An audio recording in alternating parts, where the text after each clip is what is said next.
പ്രിയമുള്ളവരെ, നുണകൾ പറഞ്ഞു പറഞ്ഞ് രാജാവായ കാട്ടുപന്നിയുടെ കഥയാണ് അലക്സ് ബിയേർഡിൻ്റെ ദി ലയൺ കിങ്.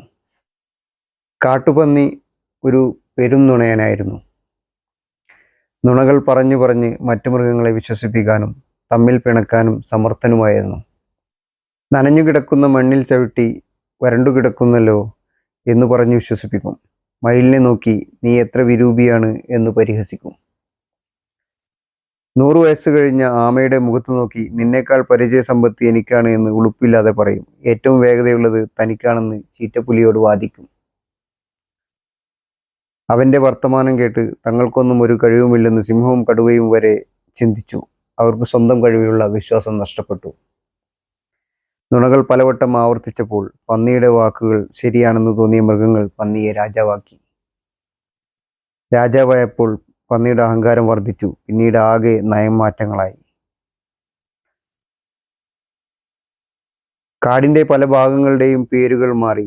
മീതെ എന്നുള്ളതിന് താഴെ എന്ന് മാത്രമേ പറയാവൂ എന്ന നിയമം വന്നു. ഇന്നലെ എന്നത് ഇനി മുതൽ നാളെ എന്നായിരിക്കും.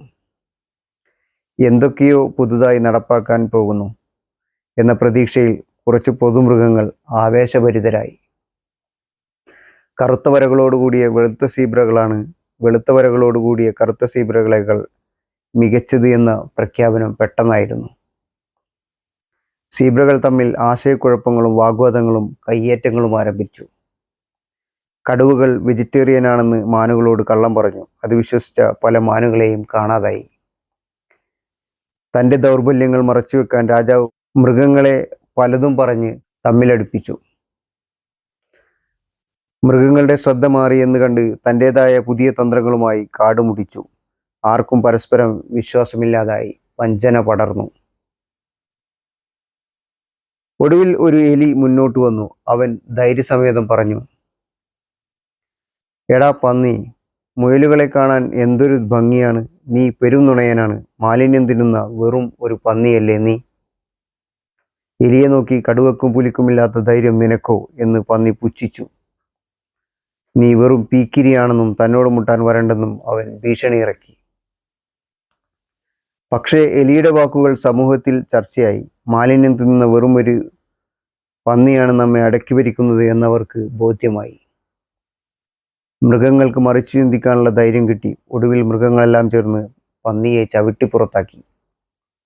ലോകത്ത് എല്ലായിടത്തും നടക്കുന്ന അനീതിയുടെ നേർചിത്രമാണ് അലക്സ് ബിയേർഡിൻ്റെ പ്രസിദ്ധമായ ഈ കുട്ടിക്കഥ. പ്രജകളെ നുണകൾ പറഞ്ഞു വിശ്വസിപ്പിക്കുകയും തമ്മിൽ തല്ലിക്കുകയും ചെയ്യുന്ന ഭരണാധികാരികൾ ലോകത്തെമ്പാടുമുണ്ട്. രാഷ്ട്രീയത്തിൻ്റെ അടിസ്ഥാന തത്വങ്ങൾ തന്നെ നുണകളിൽ അധിഷ്ഠിതമായിരിക്കുന്നു. നുണകളുടെ മാലിന്യ കൂമ്പാരങ്ങളിൽ കിടന്ന് തടിച്ചു കൊഴുക്കുന്ന അഹങ്കാരികളായ പന്നികളെ തളക്കാൻ എന്നാണ് കഴിയുക. മറ്റൊരു വീഡിയോയുമായി വീണ്ടും കാണാം. നന്ദി, നമസ്കാരം.